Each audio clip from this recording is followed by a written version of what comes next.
Well, I finally found time to catch a couple of more episodes of Space 1999. A couple? You mean you watched 2 in a row? Yeah. Well, I had to because this particular story was a two-parter. Oh, wow. Yeah. I guess it was something of a special episode. Why is that? Well, in the plot of and the title was The Bringers of Wonder. Bringers of Wonder. Okay, I'm all intrigued. So what was the wonder? Oh, well, a rescue squad showed up to take them back to Earth. A rescue squad? You mean from Earth itself? Well, yeah, that's what they claim. What? But how could they do that? I mean, the distance and stuff. Well, they arrived in an Eagle that was augmented by some technology that allowed them to, warp space or travel at light speed. Some crap like that, Well, either one would do the trick, I guess. Yeah. So that was the premise. First of all, it starts off with Commander Koenig apparently drunk off his ass and flying around upside down in one of the Eagles and threatening to crash it into their nuclear disposal place, whatever it was. Oh, my God, what the hell? How irresponsible for him to just get drunk and go joyriding in one of their precious Eagles. Yeah. So, of course, he does crash it, but not in the nuclear dump, and they have to rescue him and everything. And they're like, hey, what the hell's going on here? So Dr. Russell says, oh, no, he suffered severe injury, so she has to put this thing on his head that's going to massage his brain back into shape. What? Yeah, that's what it's supposed to do. Massage his brain. Yeah, I don't know. I guess she got it from Ron Popeil or something like that. So she said it and forgot it. Yeah, pretty much. So I was thinking, this must be another episode where Martin Landau wanted to take a break from the show. And but that really wasn't the case this time around. But in the end, it meant that Tony was in charge again. So what goes wrong? Well, the rescue squad shows up. That's what goes wrong? It does, but of course, all is not what it seems. Oh, that old thing. Yeah, of course. By now, you would think it would be pretty obvious, but, well... But Tony was in charge. Right, but then that doesn't excuse everybody else. No, I guess not. So anyway, so this seeming Eagle shows up with the extra apparatus on it and all that. And all these guys show up, and it turns out to be family members, like Tony's brother shows up. His brother? Yeah, named Guido. Guido? Yeah, I kept forgetting about Tony. Yeah, apparently he's Italian. I thought he was like British or something. Well, whatever, but the character's Italian. And so he meets his brother, and they start talking about Mama's spaghetti and stuff. Oh, for God's sakes. Yeah. And turns out, what's her name? Sandra, I believe. She was having an affair with that mustache guy, but you don't see him around anymore. Yeah, whatever became of that? I don't know. I guess they broke up, or he ended up walking out the airlock like I suspect Victor did. Yeah, he disappeared too. They never explained it. No, they didn't. And so turns out she had a fiance all this time. Oh my God. So he shows up. Then this other character I've never seen before, his fiance shows up, and they get together and talk sweet nothings and stuff like that. And then this man chasing hussy comes in with her cleavage out and everything. What? Yeah.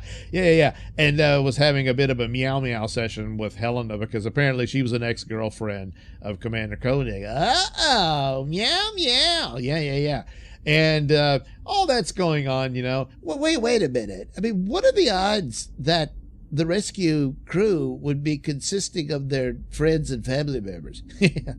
Yeah, you would think that would, they didn't catch on. Oh, so it's not really them, is it? No, it's not. They're obviously aliens. Right, they're aliens. Well, at least they're not androids or something. Yeah, I guess they could have done that, but these are aliens. And they have superior mental powers. Which wouldn't take much when Tony's concerned. Right, but they're able to cloud their minds and convince them that they look like their loved ones and stuff like that. And so none of them really catch on. Now, wait a minute. What?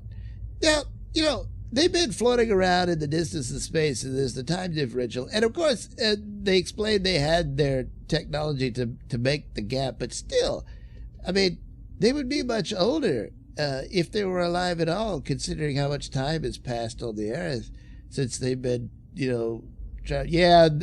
that's addressed by Commander Koenig. Oh, is it? But they don't believe him. What? Well, he had brain damage and stuff. But they put the massager on his brain. Right. Turns out the massager on his brain apparently made him immune to the mental psychic powers of the aliens. And so he's the only one who can see them for what they really are. Oh, what they look like. Big, giant, I don't know, pizza booger things with a giant eyeball in the middle. What? Yeah, that's what they look like. Oh, my God. So when he wakes up and they say, "Hey, John, the rescue crew's here." "Oh, really? Even your old ex-girlfriend?" "Uh-oh." So he walks out there to meet them all, and he immediately freaks out because, he's seeing a bunch of giant gelatinous boogers standing there. And everybody's like, "John, what?" Wait. If they're just really giant gelatinous boogers, does that mean some of the crew, like Sandra and whatever, were making out with the giant gelatinous boogers? Yeah, they did. Oh, my God. I mean, how far did they go? I don't know. Oh, jizz. That's disgusting. Yeah, it is. But anyway, so they don't believe him. They think he's gone crazy or whatever. And so they lock him up in the infirmary or whatever and drug him up and stuff. But after a while, some of the others begin to get curious about this. And eventually, I forget, he comes around and is able to convince Dr. Russell and Maya. Oh, yeah, Maya's an alien, and she's never met any of these people. So how the hell did they fool her? I don't know, they just did. What? Well, she just went with what everybody else thought. That doesn't work. I mean, at the very least, they could have had it where when she looks at them, they look different than what the other people see them as. Oh, yeah, they should have done that. Right. But, well, they didn't. Anyway, she shapeshifts here and there, once for a gag, because the hussy was hitting on Tony at one point, and she was about to turn into a monster on him or something like that. I forget.